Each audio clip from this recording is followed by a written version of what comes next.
Okay, I think that we are all here. Most of you joined the class, so let's start.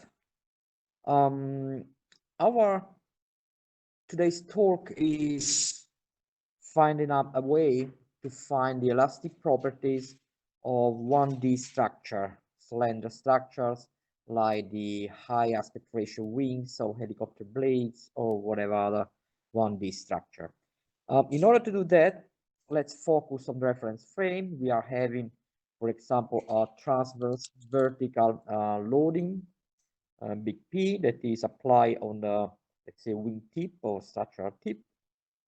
We are assuming that the wing is clamped at one end. The measurements, the reference frame is the typical one, X, Y, Z, X pointed along the beam axis, and then Y chordwise and Z vertical direction, for example, like that one. And we are defining a point that is the shear center. Everybody knows what is the meaning of shear center, so I'm not entering into details. And the task is finding out the elastic properties of such a structure. That means finding out the position of the shear center, chord Y position and span Y position. Then finding out the bending stiffness, EI, and the torsional stiffness, GJ. Okay. Sorry, Professor, to interrupt you. Did you start recording? Actually not.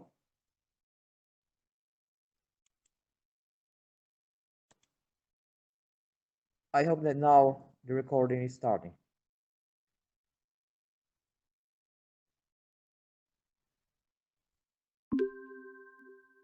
Yes, indeed. So the idea is finding out the shear centers, the GJ and EI, that is the torsional and the bending stiffness of such 1D structure. What's going on then?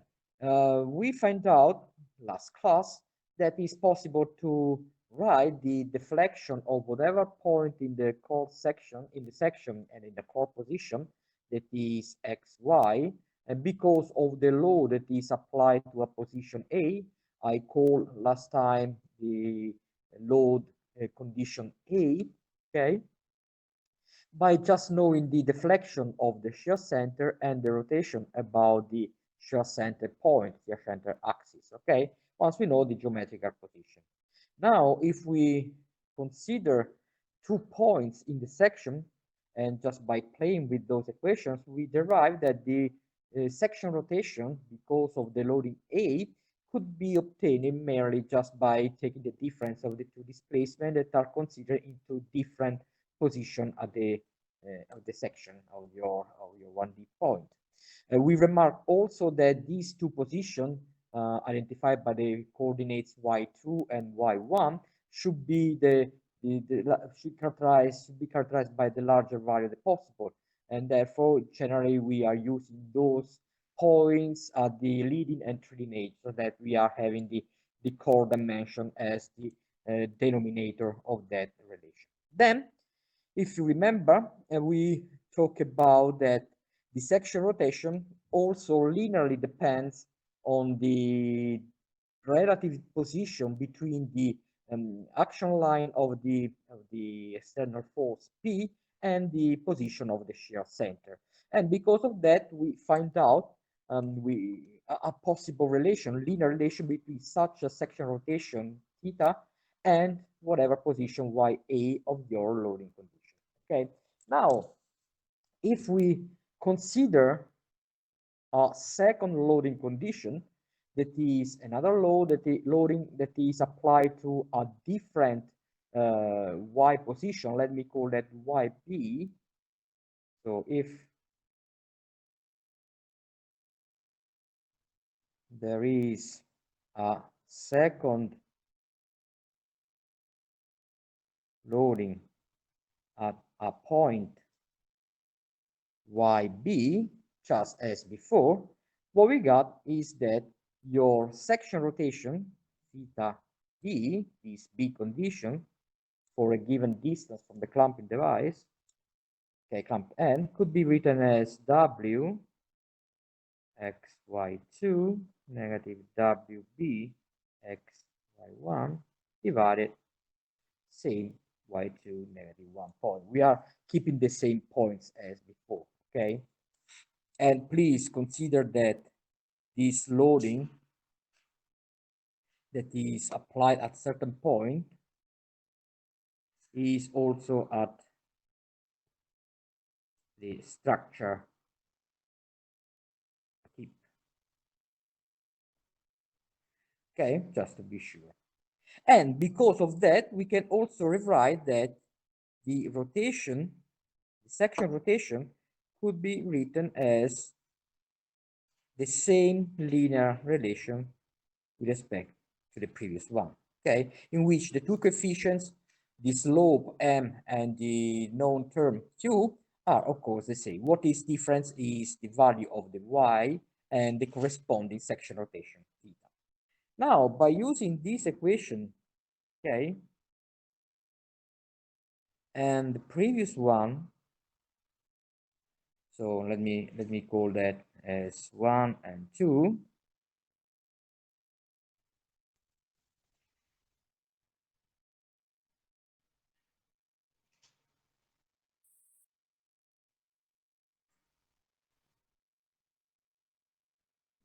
And plus the fact that once we are at the leading edge, once we are at the shear center location, okay, we are having that there is no rotation at all. Once again, if we are at the shear center, that is, if the loading is the action line of the loading is passing through the shear center, then there is no location at all.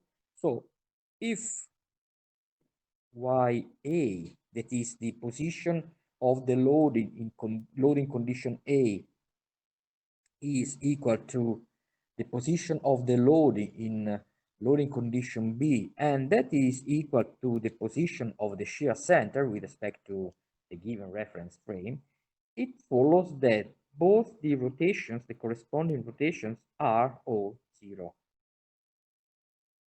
Okay, and that is your constraint, okay? And that is the useful equation that allow us to have the estimate of the shear center. Because of that, what we can say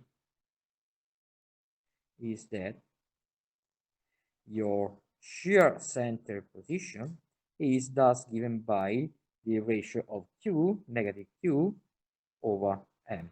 So the point is just finding out the Q and M parameters of your linear relation that could be found out just by introducing the information coming straight from the measurement, that is the W's and the positions y2 and y1. If you do that by yourself, I'm not going to do that right now because of time, you can easily find out that the shear center position could be obtained just by having this, let's say, formula that is a little bit awkward, I know that, but it works.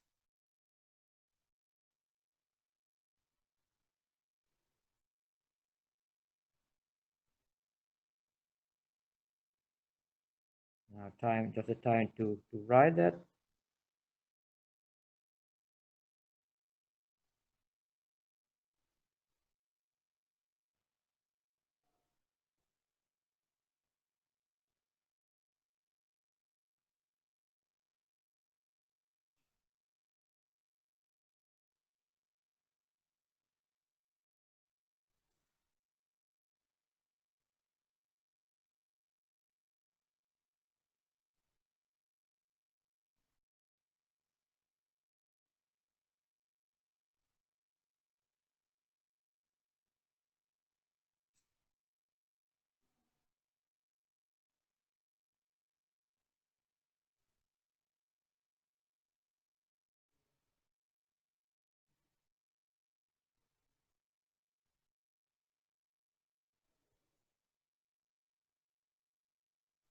Okay.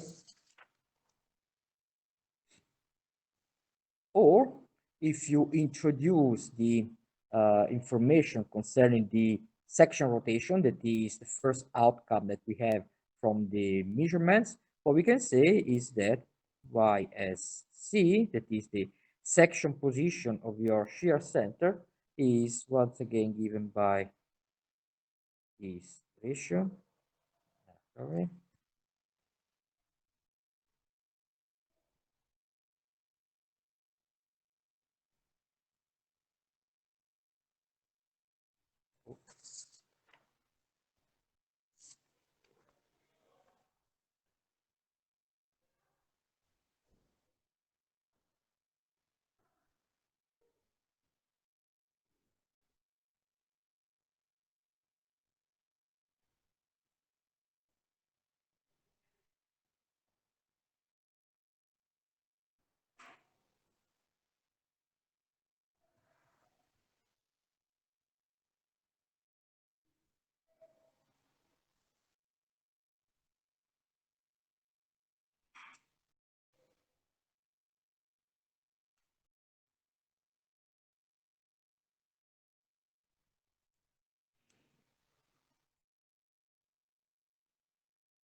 Okay, these are the two most important equations that we got from this analysis. Please note that the superscript A and B refers to the loading condition A and B.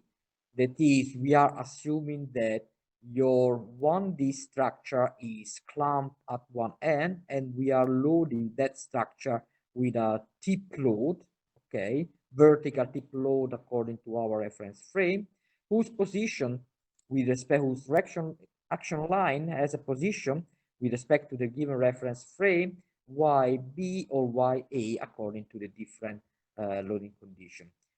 The corresponding displacement are WA or WB. And once again, we are assuming that those displacements are evaluated when we are having two different points in the core section. Okay, so Y2 and Y1. Okay, and that is these are the two formats we can use.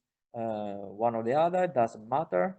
They are all useful in finding out the shear center position. Please note that this shear center position is, if I could write, a function on x. Okay, so we have all the distribution of the shear center along the 1D structure span. Okay, so we are having information of the shear center line over the structure of the 1D structure. Okay, the only difficulties are related to placing the loading at the structural tips and into different conditions and measuring the deflection at two different points. These points must be the farther the possible, okay, so that we are increasing the accuracy. Okay, now how about the torsional stiffness? So once we know this, let's start the estimate of the torsional stiffness. That is our GJ parameter.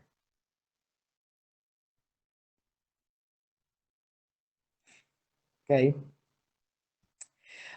In doing that, please remember the shear center position,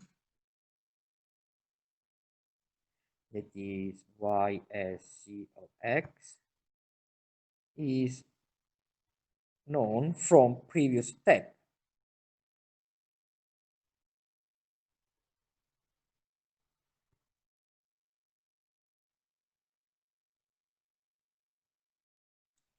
Okay, and so we know what the torque that is applied to the structure, okay, when we are loading that structure with a point load P, okay?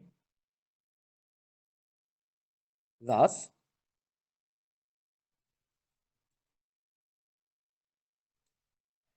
the torque is a known quantity.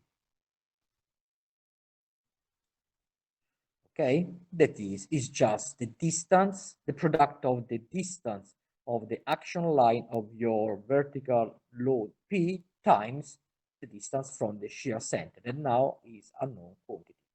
So that the torque, that is a function of x is given you by the P external load times YSC of x. Okay, because of that, remember the breadth equation.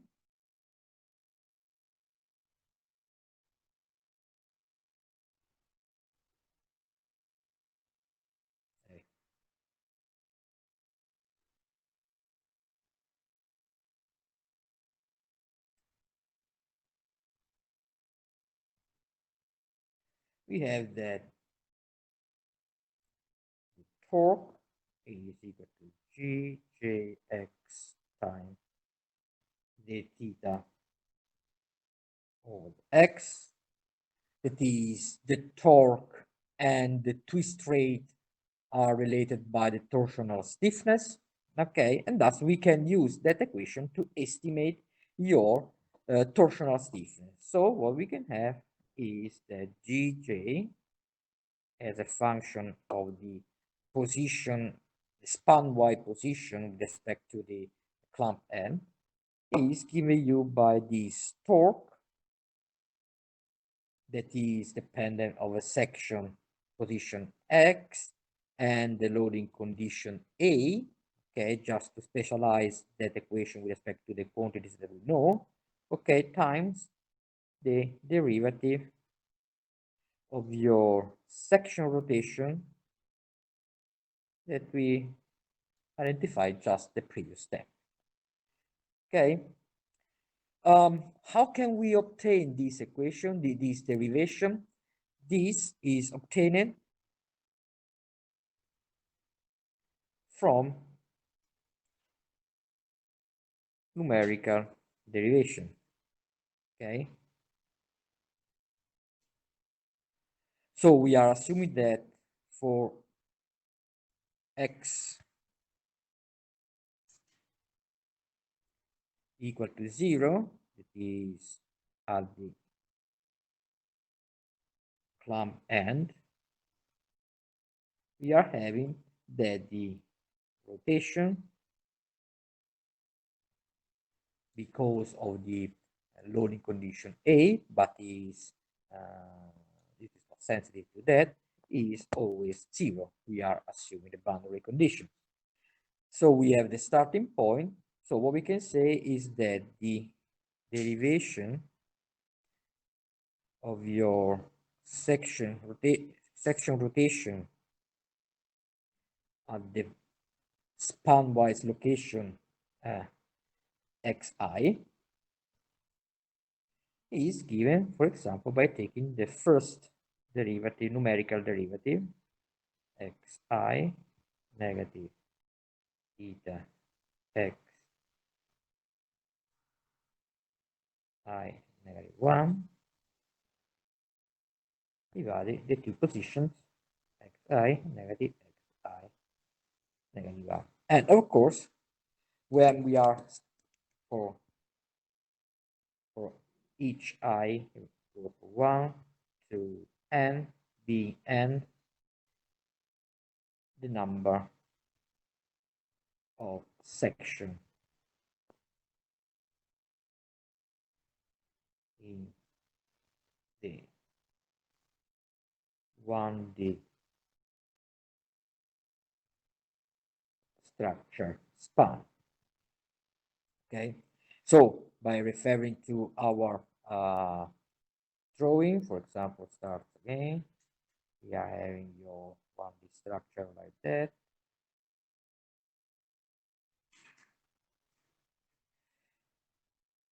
That is your reference point. Remember, Y, Z,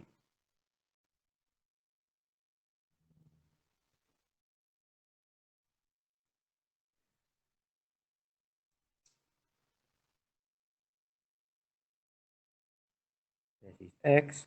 So each section is something like this.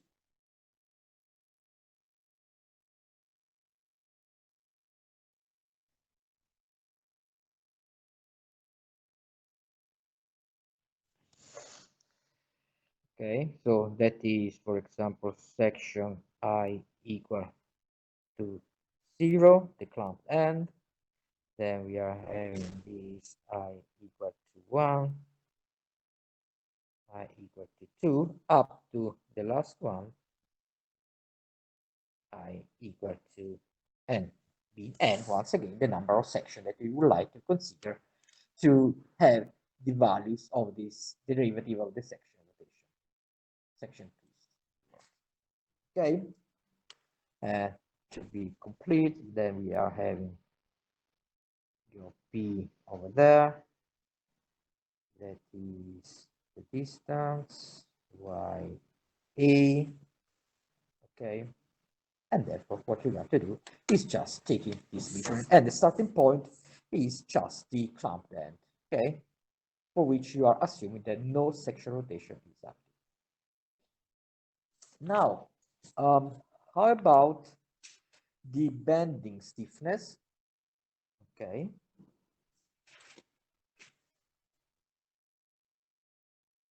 So once again,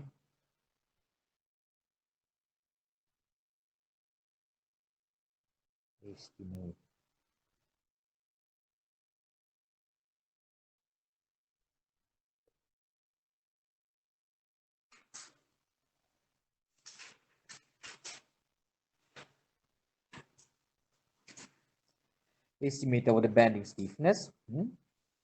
That is the product of EI, and we are not, once again, also for the torsional stiffness, we are not considering any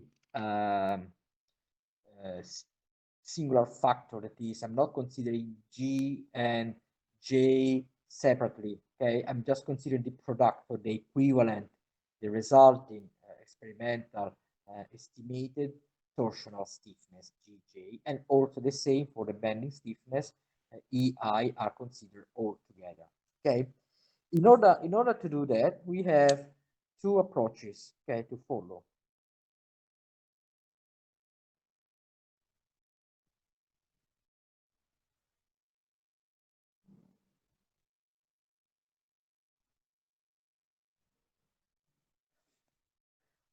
I call these two approaches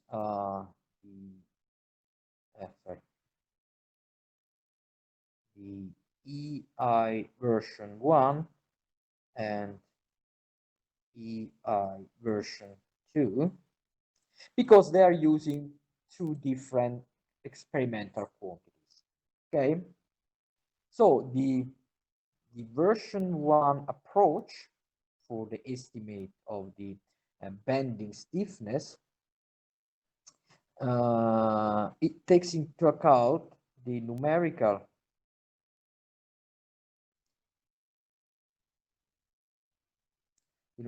solution of the bending problem,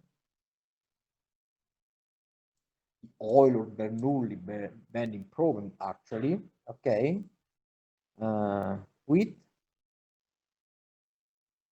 a tip point load.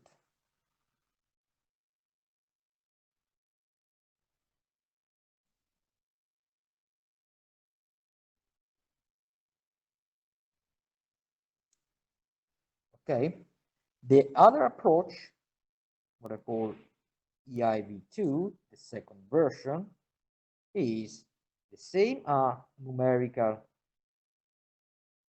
solution of the bending problem, so the same statement,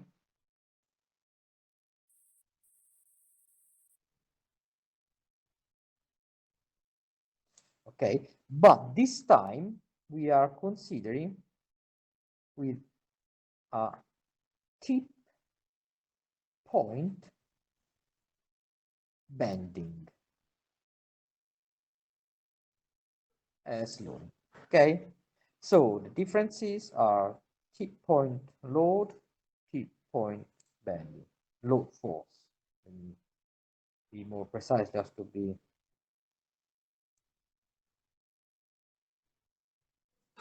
the same.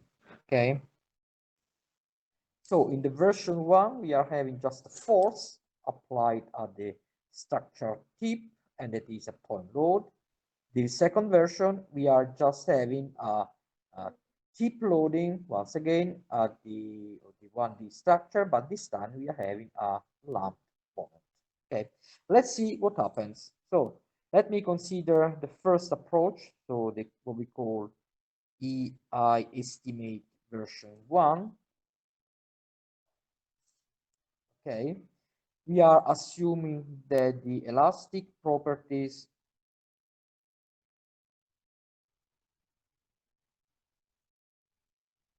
are assumed constant in each section, the section that we are considering.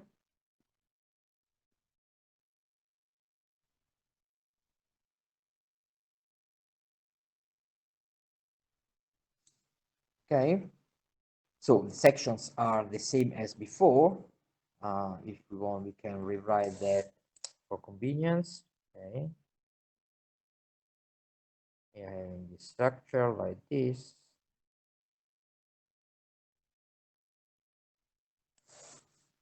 Okay, and therefore we are assuming that the structure, we're considering one section. Okay,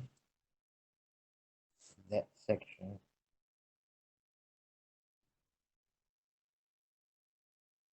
all the properties are constant. Okay, and if you remember the Euler-Bernoulli beam model,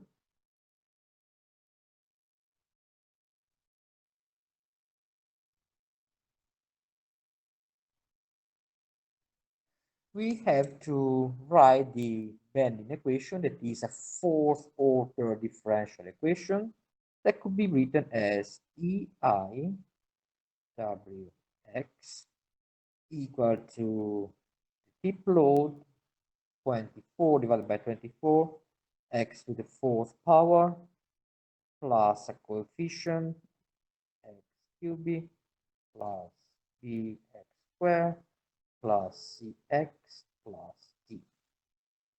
Okay, now if we discretize in n section as we did before, if the structure is considered with n discrete sections, we can rewrite that as EI of the I section times your deflection, okay, at whatever point, that is the shear center in this case, is equal to P over 24 xi square plus AI xi cubic plus BI xi square plus AI xi plus I for each I that goes from 1 up to the number of sections, discrete section. Okay, and indeed we have to apply the boundary condition for the section.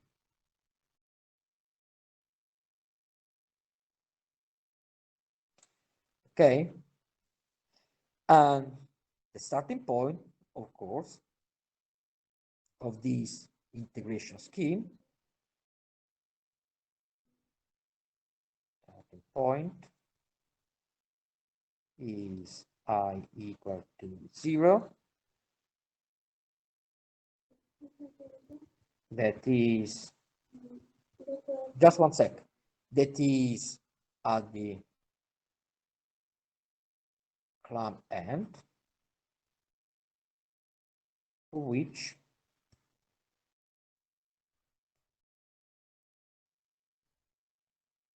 W0 is, of course, equal to 0. Question?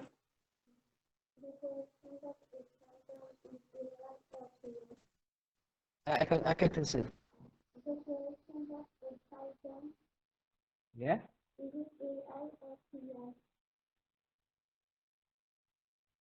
EI or I, the I section. Yes. Oh, yeah, sorry. BC, sorry, it is E. Sure. ABC. Yeah, sorry for that. ABC, of course.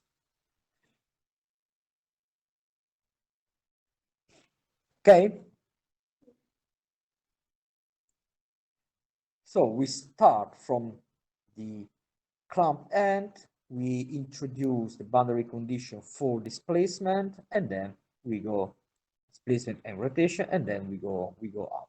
Once we know the deformation, this deflection of this point, and we know that because we know from previous step what is the deflection field, okay, then we can estimate the EI for each section. The second approach, so instead of considering EI V1, we are considering EI V2.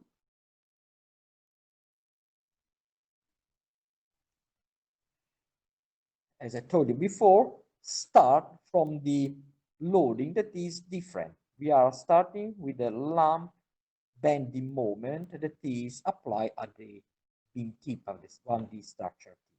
So one idea is that we are having your structure, 1D structure like that, okay?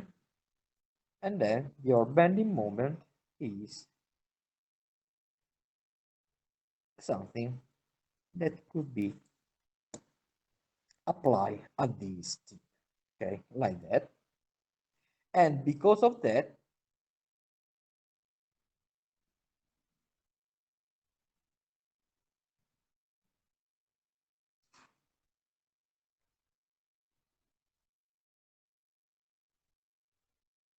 it follows that the bending moment, okay,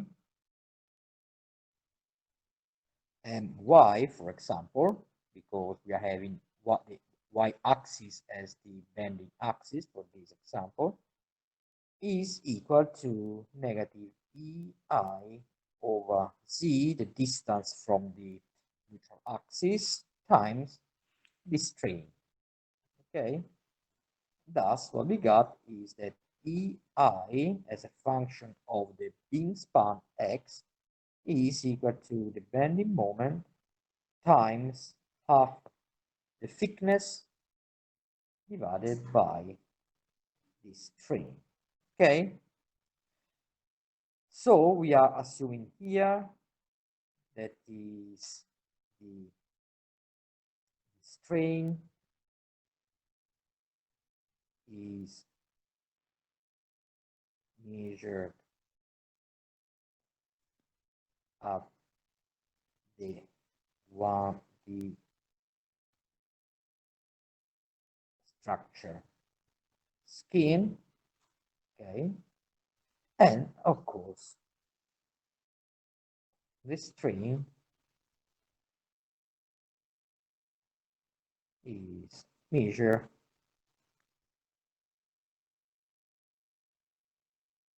also for that at the 1D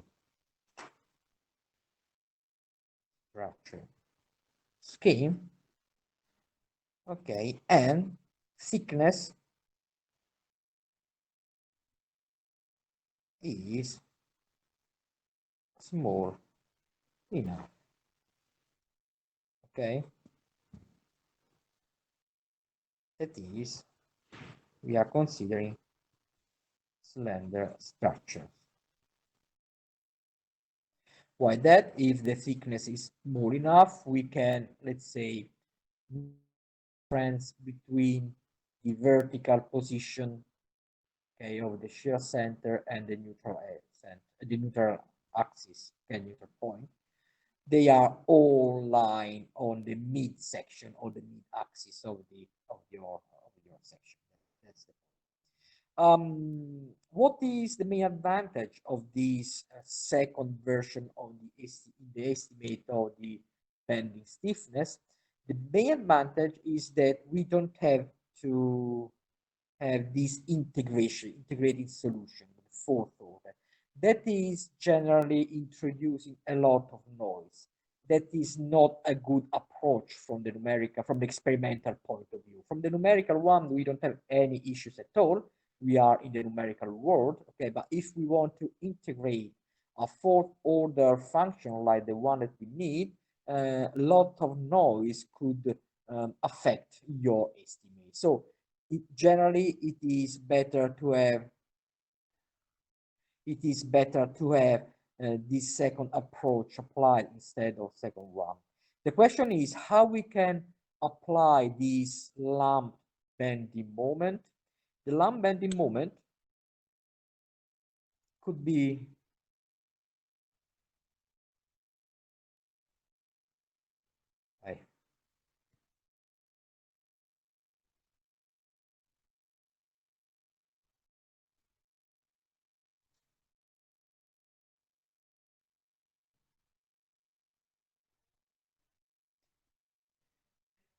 obtained from the experimental point of view just by sorry, mi actually should be my. Sorry for that. Okay, so the actual bending moment, the one that I considered just before,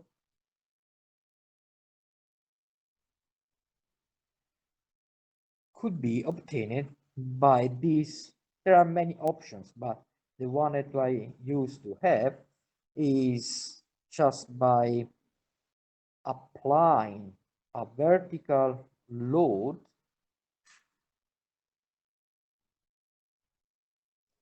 here at the 1D structure tip. Oh, sorry, on the reverse, like this. Yes. And then by introducing a sort of push rod like this, very close to the action line of your external transfer force, and this push rod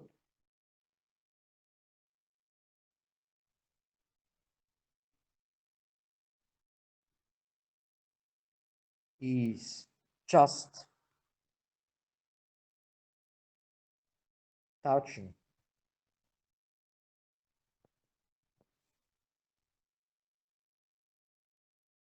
the structure. That is no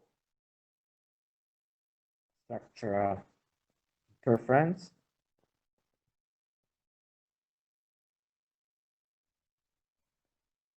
But when the load P is on. Okay, when that is true, we can have the equivalent layout as this one. Structure, then the loading like this, and then the reaction force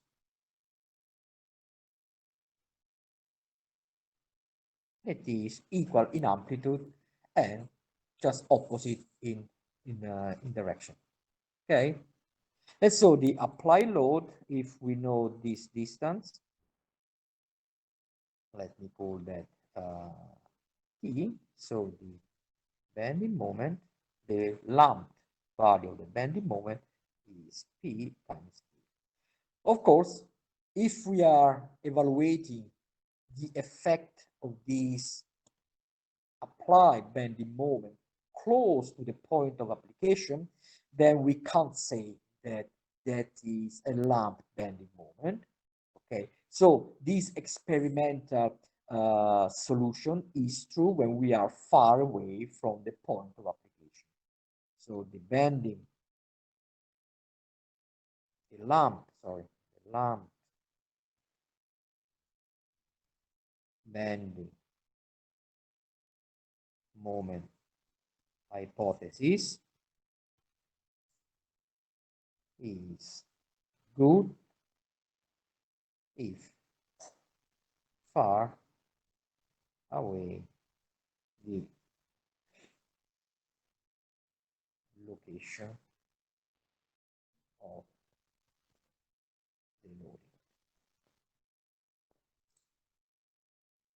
Okay, so if that is true, then it is a quite acceptable hypothesis. So the error is not that large. Okay, so from here on, okay, we can apply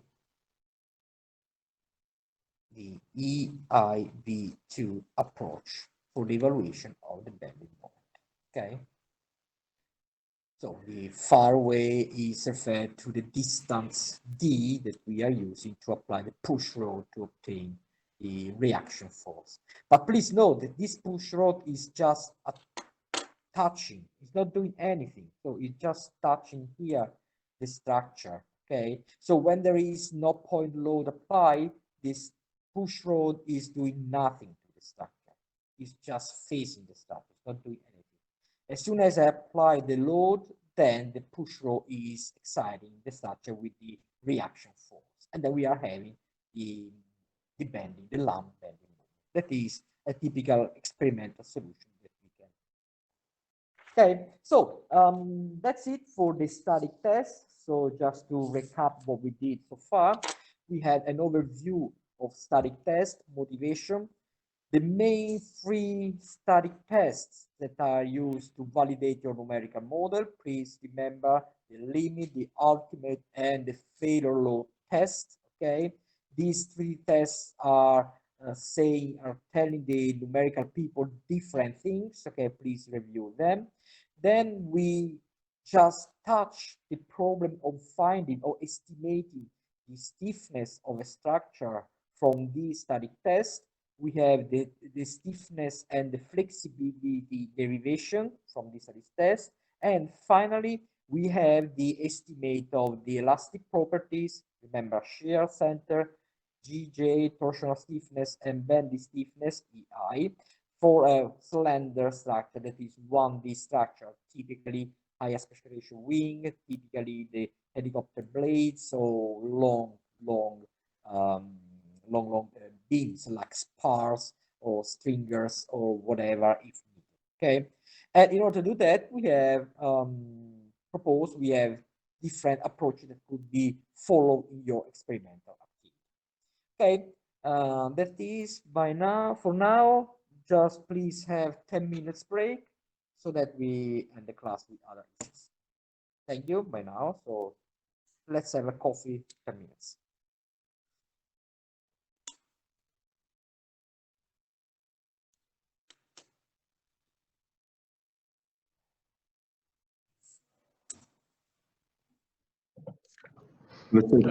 Prof, please, please can you scroll to the beginning? Second, please. I mean, can you scroll to the beginning? Yep. Yeah.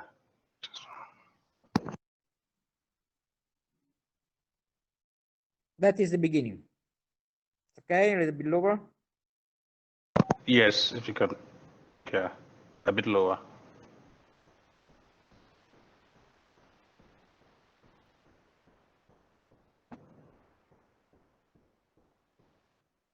A little bit lower. Oh, okay.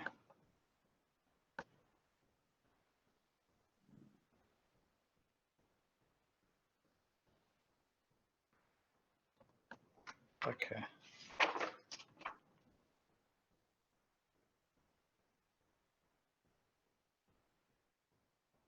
Yeah, it's okay. Thanks. All right, you're welcome.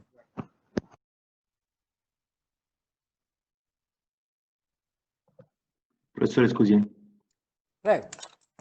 E senta, diciamo, il vantaggio che abbiamo nell'usare la versione 2, quella col momento concentrato, è perché non dobbiamo discretizzare le sezioni? Oppure era un'altra la motivazione? No, the main advantage of EI version 2 is that we don't have to solve the fourth order differential equation. Sections, so the number of sections are still there, so the structure is discretized as well. But because we are measuring the strain, and that is the main point, we don't have to solve the fourth order differential equation. That's the point. Okay, so Okay. instead of solving this equation, EI and then the fourth degree of X and so on, okay, we just solve, where is it? For this, okay? That is just the measurement of the strain. So as you can see, there is no discretization at all from the numerical point of view, but just the evaluation of the strain for each section. Perfetto. E invece il fatto che non lo usiamo per il caso torsionale, il momento, diciamo, il momento concentrato, è perché lì, diciamo, l'equazione è più semplice, quindi non abbiamo equazioni di quarto grado. Beh, lì c'è un'altra equazione, no? Sì, quindi... We're referring to the torsional problem, the equations are different. Here is the breadth equation, okay? Now, yeah, we have the breadth equation. So T, the torque, is just the point load that we apply at the structural tip times the distance from the shear center that we know. Ah, okay. And therefore you're done. Just a first order integration, but that is very easy. Okay. That is Va one. bene, grazie. Prego.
Seems like my Oh, wasn't my bishop not dying? Okay.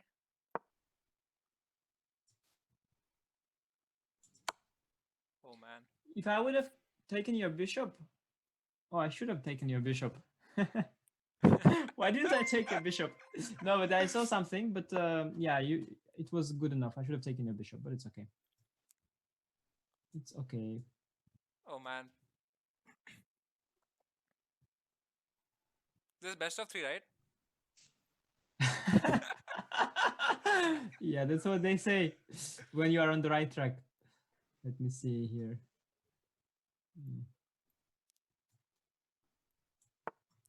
Okay. All right. If I Anish को कुछ हिंदी सिखाओ समय भाई. Okay. Do you know any Hindi, Anish? No. Nothing at all. No. I could speak Nepali when I was little, but I forgot that because of lack of practice. Okay. I can't I teach do you not anything speak. good. Yeah, I heard you are not a great Hindi speaker either. Yeah. So if I'm to learn it, I will ask someone else. Okay. How do I continue the attack? Let me also think now. Attack? You have to start the attack before you continue. How do I Okay, continue the attack? How is do I it? start the attack? All right. That's a good question. Okay. What if I just why did you bring your queen back? Let me think. I don't know. Let's see. Oh, I blundered my bishop. Oh, I know this. This childish tricks. No problem with that pawn. There's some problem with that pawn. Okay. Oh man. It's getting really exciting, you know. I didn't expect. Whoa. I'm gonna be really close. Wow. You know, I'm so confident in my ability that I didn't even look up what this game is, the other one, the Scribble or whatever. I didn't even read the rules or. I'm so confident I'm not gonna play it. Oh man, what is this? I'm getting scared now. Okay, no problem. You'll give a check, that's fine. Yep. Oh no, did I lose another bishop? Did I lose another bishop? No, I didn't lose. Interesting. It's very interesting, in fact. Wow, wait, let me think. This is so. Please take like 10 minutes. Janta, everything is at stake today.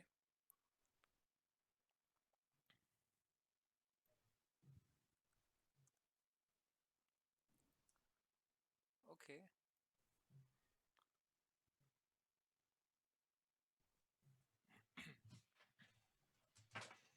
So how strong are you? You are 1200, you say, yeah? 1200.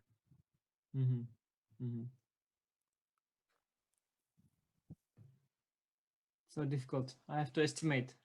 Which trick are you going to miss? Which are you going to see? Are you planning bishop e5?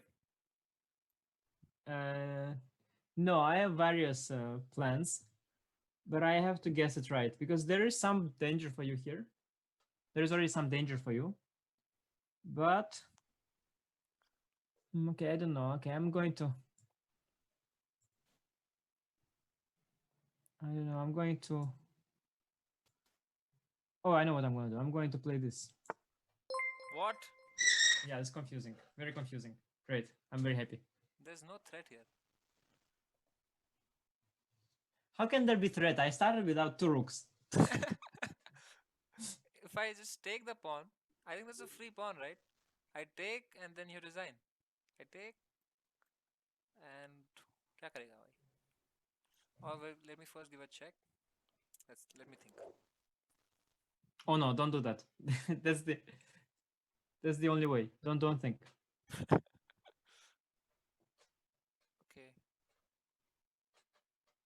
Oh man, I really want to play Scribble with you. Okay. So I have now let's start It's a beautiful idea.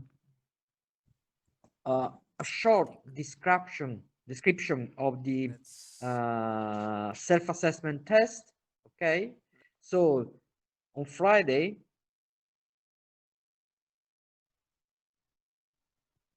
if I remember well, is 8. Don't remember the number. 7. Today is 3. 6. Friday, November the 6th. There will be your self-assessment test. Okay, we are going to use the exam.net for your request. Okay, just to get acquainted with the system. The topics are all those covered from the first class, okay, that we got together. So everything should be clear to you, okay? So just to remember, we discussed some transducers. We discussed displacement transducer, rheostat, capacitors, okay? Then we move to the strain gauges. We justified the working principle. We saw some issues concerning, for example, the temperature and the transfer sensitivity. Then we focus the attention of the measuring device, that is the Wheatstone bridge. Then we wrote the equations that relates the input, that is a change of resistance, with the output, that is a change of voltage, and then we link them together in order to relate this change of the output voltage to the strain measurements. Okay, we saw how this Wheatstone bridge could be operated, starting from the balancing condition and then the output tension. 3 main measuring chains: quarter bridge, half bridge, and full bridge. Remember, not all the half bridge are the good one. If you would like to pass the exam, please remember that the half bridge configuration is the one that is including the first and the fourth leg of the Wheatstone bridge in our nomenclature. Of course, if you look around in literature, there are many other nomenclature, but the idea is still the same, but the problem is still the same. It's just a matter of different names. So once you write the basic equation, then the problem is solved once you are using the first and the fourth equivalent legs in your Wheatstone bridge measuring chain. Okay. Then we saw the effects of the connecting cables. We saw some the working principle of the thermocouples.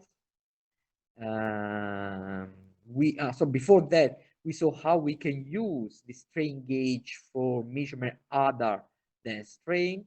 Okay, in addition to that, for example, we saw how to use strain gauge for the load measuring, for the shear strain measurement, okay, for the shear stress measurement. So we saw how we can do that. How can we use that? We saw this, what we call the strain gauge rosette measuring system, okay, and that was very useful to find, for example, the strain values in the 2D domain with whatever reference frame that we are using. And also we consider those information for determining the principal strain values and directions. Then we move to this temperature measurement. So the operating the basics of the working principle of the thermocouples, some issues on the thermocouples, the intermediate law and the intermediate material law, and then some basic configurations, okay, the base, the typical, industrial, and the laboratory one, okay. Please focus on that. Then accelerometers that are very important for our prosecution of the course, because when we are dealing with structural analysis, such a dynamic analysis, the accelerometers are the, let's say, the king of the transducers. And then acoustic measurements, some very basic introduction on the units, what we did, and then we end up with the loudness curves. So please review how we can use the loudness curve. And then finally, this last topic, static measurements, we already discussed about it. Okay. The test, the self-assessment test, is a set of questions that could be either theoretical questions or numerical one. That is, you are required to take some calculations, use it pocket calculator. You are not allowed to use a computer program to have these measurement, these evaluations, these counts. Okay, just a pocket one with, say, minimum standard function like root mean square, logarithmic eventually, and the basic four operations are enough. There could be also some theoretical questions so that derive some information or explain why we are using that, what is the working principle of that transducer, so far. So that is what we are doing. I'll give you a number of questions that is, let's say, more than what you can do in 1 hour time. Okay. But I give you them just to have some reference questions that could be useful for you. Okay. So at the end, you are ready to self-evaluate what are the questions grading. Okay. Your answers grading, sorry, so that you can evaluate if there is something that you have to review or not. It is important that you take this test just because I like all of you take the final exam at the very first time, okay? So that you are free to, let's say, to focus on the other exams, maybe more difficult to take, okay? But you can do that, you can be successful in doing that if you are following this exam day by day. That's the reason why we are doing tests. So there will be no gradings for me, no official involvement, anything like that. It is just on a, let's say, personal basis. So if you do not like to do that, you are free to do. Just take the questions and then you are free to do everywhere, every time. Okay, so don't worry about it. So, professore, scusi se lo interrompo, quindi non dobbiamo poi inviare il foglio delle risposte, giusto? If you want, you can send me the copy of your answer. However, on Monday, I try to recap the solutions. I try to summarize in a short time what would be the right answers to the questions that I gave you. Okay. Ok, quindi aspettiamo la soluzione, la spiegazione, insomma. Va bene. If you want, but if you prefer to have me let's say a quick answer, a quick response to your doubt, just let me know, email me, and then I'll answer you. Okay. Va bene, grazie mille. Prego. Other questions on the self-assessment? Okay, now let's talk about the laboratory activities. Because of the coronavirus era, I can't take you all of you in the laboratory, and maybe there are people that are not even in Rome, so it would be very difficult to ask those persons to come here in Rome just for, let's say, a 2-hour laboratory activity, just because the in-person classes are optional. So we are giving a sort of shared teaching opportunity, in person, virtual. So my thought is that in order to allow you to have not the same but a taste of what are the experimental activities, I just recorded some laboratory activities, and therefore next available time, maybe we can discuss your first laboratory activity, and then after that the second laboratory activity. So instead of having you in person, I recorded the laboratory and the activity, and I will share with you the measurements that I took for you, and then you can use them whatever you like in order to answer the questions for each laboratory activity. Okay, now let's have a discussion of this first laboratory activity. Okay, in this first laboratory activity, so first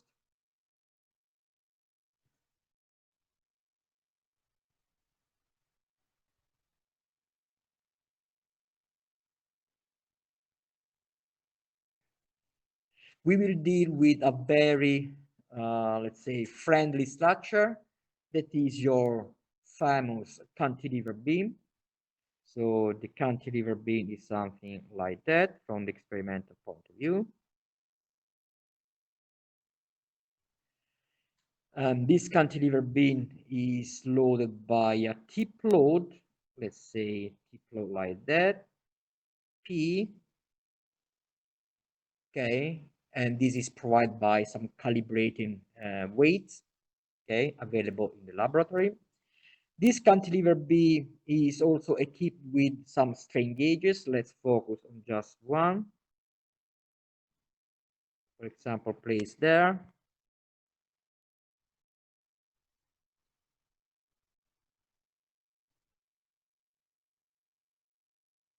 So SG strain gauge.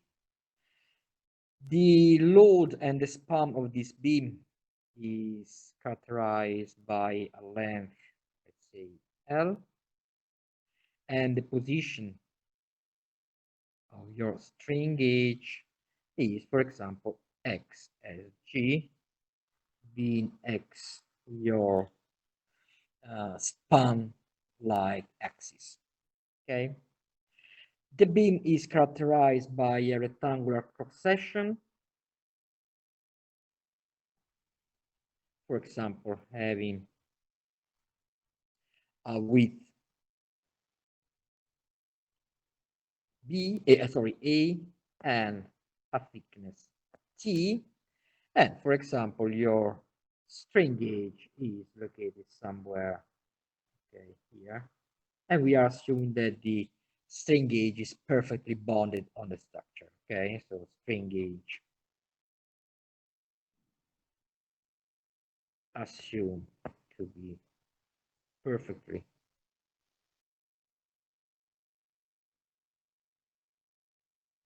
bonded on the structure. I know that you are mastering the equation for solving the bending, the strain, the stress distribution over that beam position, okay, cantilever beam with that tip load. Okay, so what I can write in your name is that your bending moment is given you by P L negative X, okay, so a triangular distribution over the beam span, or PL1 negative XL.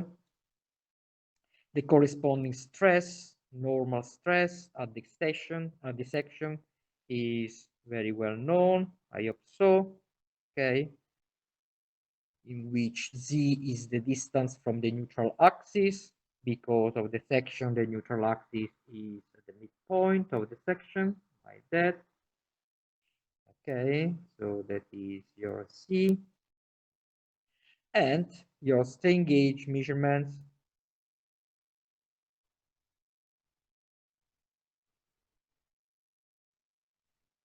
could be obtained just by saying that the bending moment, that is my over the moment of inertia, A E cubic 12, okay, times half of the thickness, okay.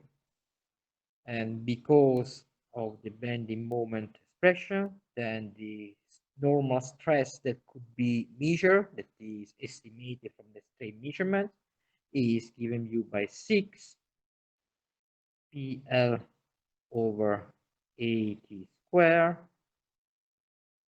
times 1 negative over L. Okay. Then what we got is the strain, the normal strain at that point. Okay, sigma xx over E, nothing new, I hope. So the strain that is measured by your strain gauge epsilon SG could be written as 6PL over E A T square 1 negative X strain gauge divided by L. Okay, so that is your main equation.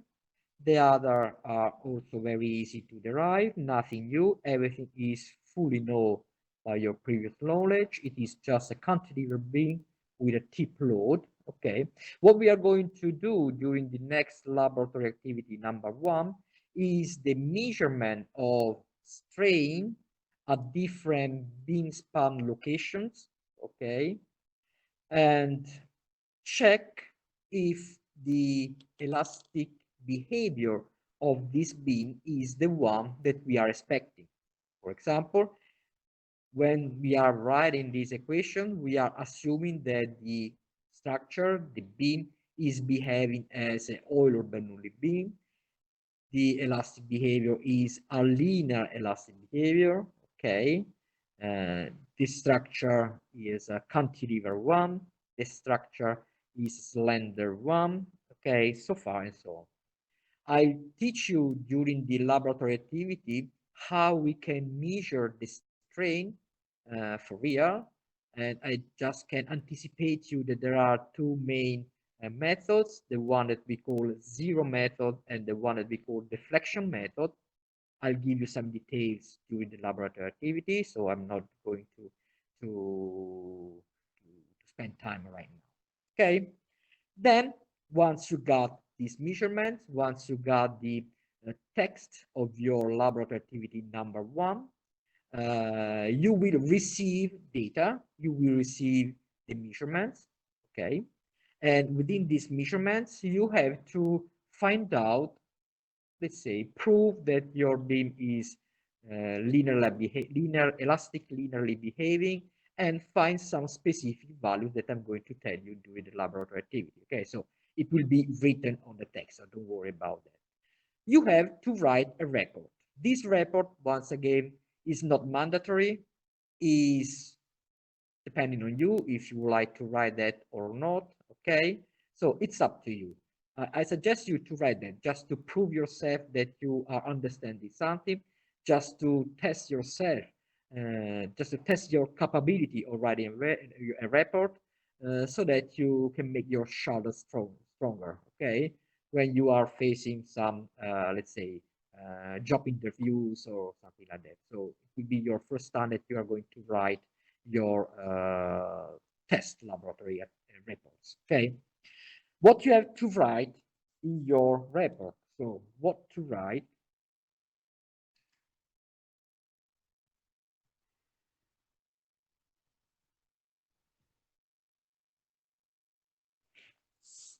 Okay.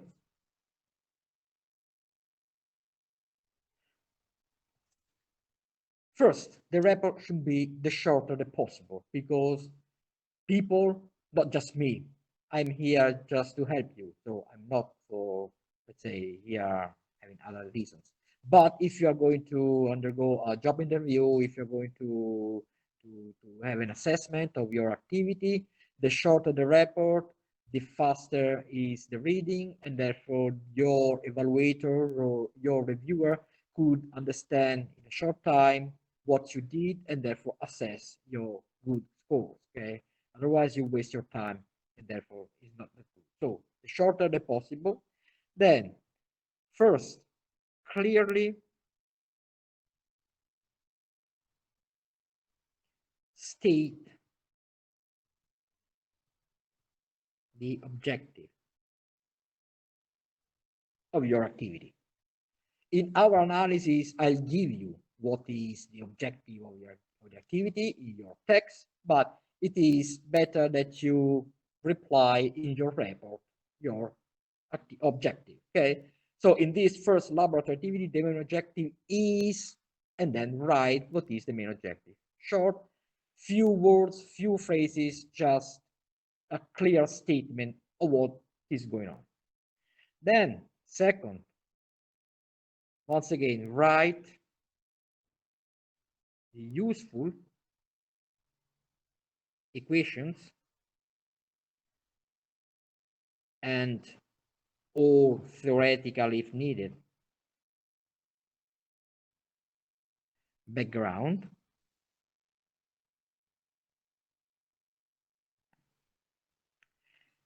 that is useful for your activity. I don't want to restart over from the Newton's law. There's no need. I don't need to start writing about the Einstein's equations. Okay, not at all. Just what you need for this laboratory activity. Okay, some theoretical backgrounds, useful equation. Okay, no derivation at all. No derivations. Okay, just references if needed. Okay, for example, when dealing with this cantilever beam, I don't need that you write everything concerning the Euler-Bernoulli model, beam model. Okay, I know that there is there.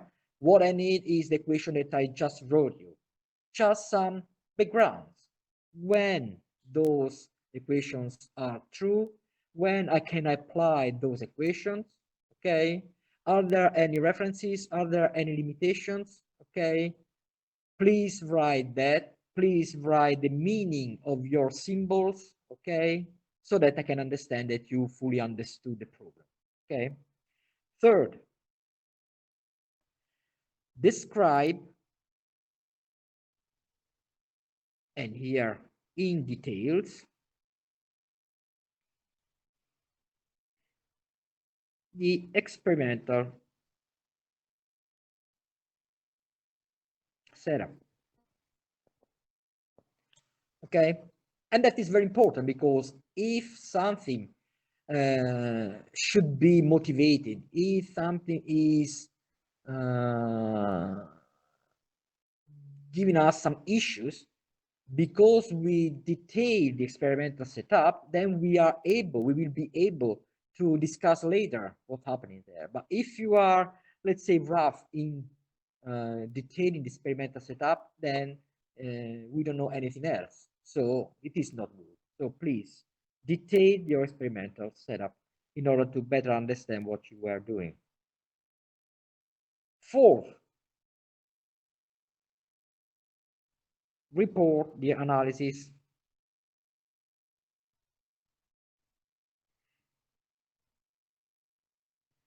of the experimental data and how the requested quantities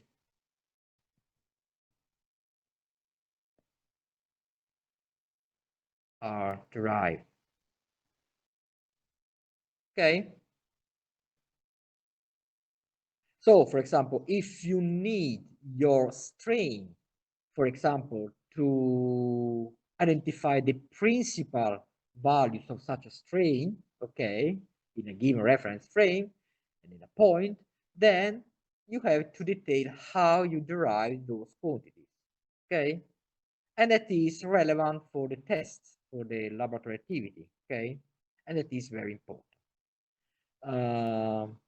The fifth point is a discussion point. So discuss what you got.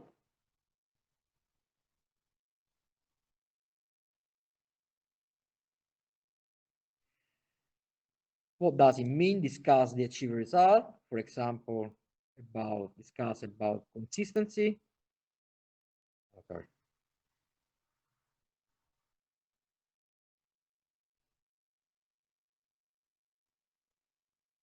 about possible errors in the measurement, uncertainties.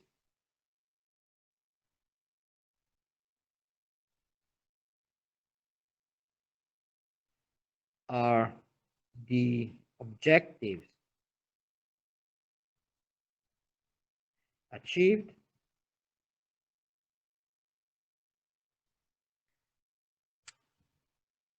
Finally, the last point are the concluding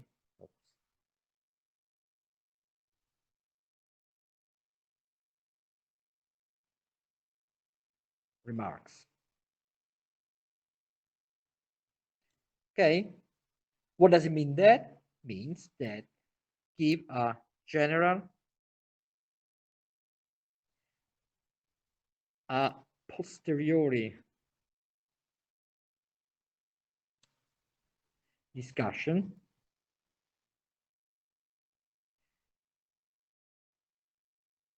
of the laboratory activity. Okay, experience. In this case, of course, we are a limited discussion, final discussion, because you won't be there in the laboratory. So what you can say is something, a discussion that is related to what you will see in the video recording or something like that, on how you use your data and so on. So, but however, top level discussion what you got, okay? Because the detail is already discussed during at the fifth point, okay, which you detail your results, your findings, error, consistency, and so far and so on. The last point is just a general evaluation of what you are doing. Okay, what you are doing. Okay. So that's it. I don't know if you have any questions on that. Tom, everything is okay? Okay, I think that we can end our class 10 minutes before the time. So you owe me this time 10 minutes that I'm going to take from you as soon as possible. Okay, so that we balance the timings. Okay. Okay, so let's rush and start the recap of the experimental testing for aerospace structure, because I remember you on Friday, you will have the self-assessment test. Okay, so thank you, bye, see you on Friday. By the way, sorry, we are going to have this test in the remote conditions. So if you would like to be here in the class, just let me know so that I'll prepare you also a hard copy of the text, and then you will take the test in the classroom. Okay, but just please let me know. Thank you. Arrivederci.